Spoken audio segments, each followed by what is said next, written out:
Diskusi hari ini. Berlokasi di Jalan Aceh, Kota Bandung, Lembaga Indonesian Politics Research and Consulting melakukan paparan hasil survei sementara calon presiden, calon gubernur, dan partai politik pilihan warga Jawa Barat yang dilakukan pada 16 hingga 25 Desember 2021.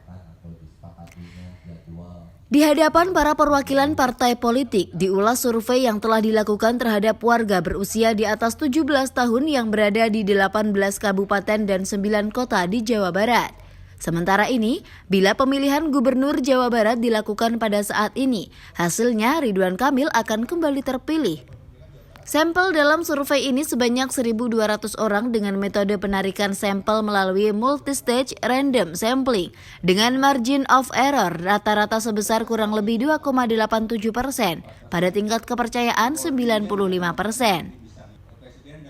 Selain Ridwan Kamil, ada nama mantan Bupati Purwakarta yang saat ini anggota DPR RI Deddy Mulyadi dengan 6,9% peluang. Dalam simulasi terbuka, calon gubernur tanpa menyertakan nama Ridwan Kamil, apabila pilgub dilaksanakan saat ini, Deddy Mulyadi menempati peringkat pertama dan di bawahnya menyusul Deddy Mizwar, Dede Yusuf, Bima Arya, dan UU Ruzhanul Ulum. Tak hanya itu, dalam survei tersebut terdapat pula nama-nama ketua partai politik di Jawa Barat yang mendapat dukungan sebagai calon gubernur atau wakil gubernur. Di antaranya, Ketua DPD Partai Demokrasi Indonesia Perjuangan Jawa Barat Ono Surono, Ketua DPW Partai Kebangkitan Bangsa Jawa Barat Syaiful Huda, dan Ketua DPD Partai Gerindra Jabar Taufik Hidayat. Saya ingin garis bawahi bahwa PDI Perjuangan di Jawa Barat juga sama, yang namanya pengurus dan pemilihnya itu 90%, ya di atas 90% adalah masyarakat Sunda itu sendiri, begitu ya. Kebudayaan Kesundaan, bahkan tidak hanya kesenian, Leuweung Pajajaran pun silahkan kalau di tracking ya. Itu adalah sebuah program besar kami, begitu, bagaimana PDI Perjuangan di Jawa Barat ini peduli pada ekosistem terutama sungai gitu ya, dan penanaman pohon gitu. Jadi kami itu selalu merawat. Terlebih lagi kalau berbicara soal primordial seperti ini, PDI Perjuangan itu justru jangankan entitas Sunda yang besar gitu ya, minoritas juga pasti kita belakan ya.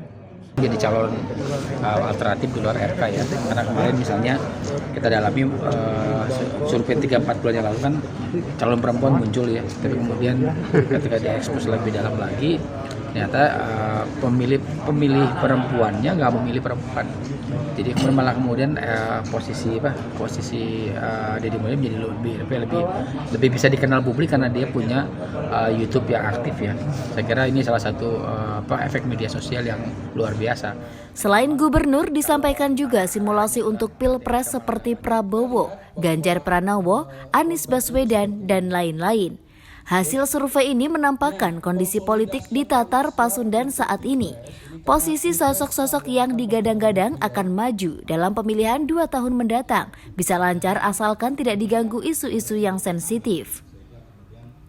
Dari Kota Bandung, Jawa Barat, Tim Liputan Madu TV mewartakan.